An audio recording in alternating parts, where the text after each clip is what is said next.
ولا فارق معايا. أنا متأكد كانت وسيلة بس للضغط عليا.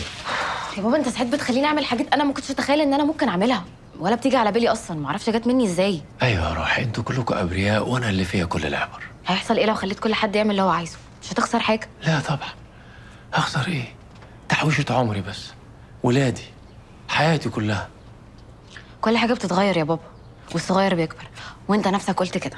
وبعدين مش كل المفاهيم ثابته، والثبات ده اصلا يعني ضد طبيعه الحياه. أكلمكم بقلبي، تكلموني فلسفة. فلسفة. هتدركوا بقى إمتى؟ لما تخلفوا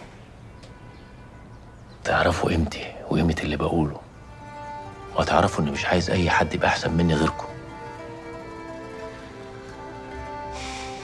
مفيش فايده، انا كنت مجهزه المرافعه بتاعتي بس دايما بتكسبني. عشان أنا بابا.